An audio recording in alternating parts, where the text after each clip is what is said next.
All right, this is the Chapter 6 review from today, and this video is going to be number 2 for the mean value theorem. So a couple of things that I want you to be able to do is to be sure and write the equations of the secant and tangent lines. Okay, so to start off, we have this function and this interval. So what we want to do is to find those coordinate points from the interval. So if I plug in a 2 to the function, I get 2, negative 5. If I plug in the 4, I get 4, 3. So now these are the points of the secant. And what that is going to give us from those points is the average rate of change. And if you recall, it's basically slope. And we are going to use these 2 points. So we have the average rate of change is the 3 minus a minus 5 over the 4 minus 2. And that ends up giving us a 4. So then we can write the equation of the secant. And again, you guys, you can use point slope, which is this from Algebra 1.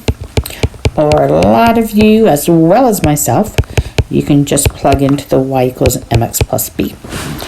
So we're going to use that slope of the 4 and one of those points. Let's go ahead and just use the one of the positives. So we're going to use 4, 3. So what we would do is the output is a 3, the m was a 4, the input is a 4, and so when we turn around and figure out what that b value is, it is, so we have that 16, move that over, and we get minus 13. So the equation of the secant is this. So let's just make sure we realize what that is. Equation of the secant line.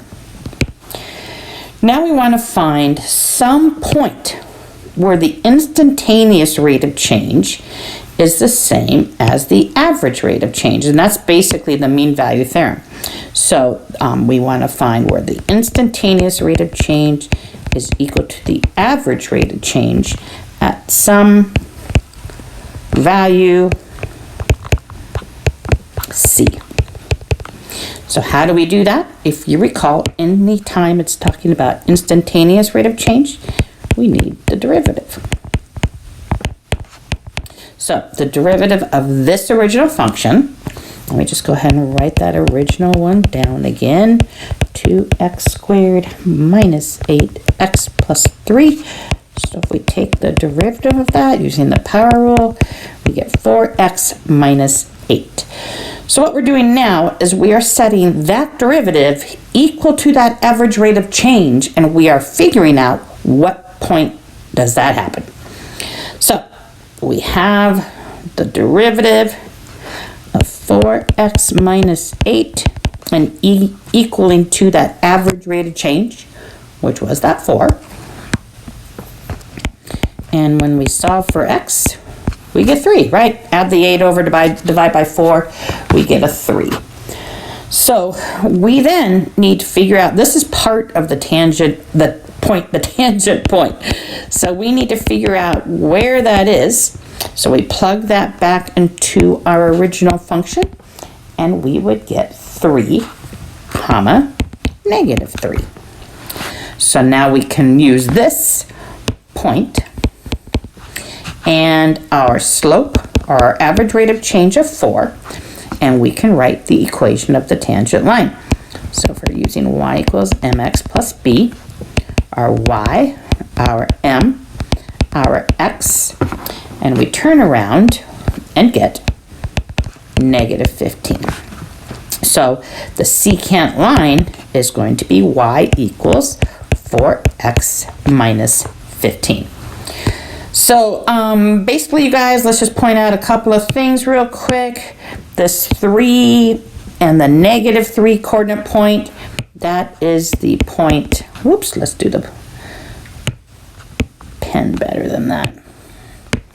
So this is the tangent point. And if you recall where this happens, the slopes of the secant and tangent are equal, which makes them parallel. Okay, so as far as what this graph looks like, I went ahead and did this on Desmos. So here you go. You have the original function, and that's the parabola.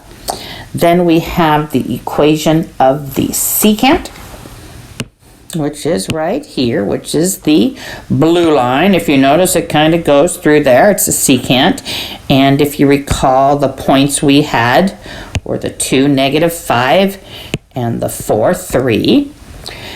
And then the equation of the tangent ended up being the 4x minus 15, which is this graph right here. I guess it's the purple one.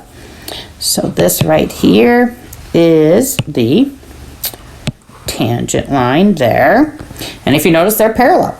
And that's exactly what we want to have happen. And if you see here, that is the point of tangency at 3, -3.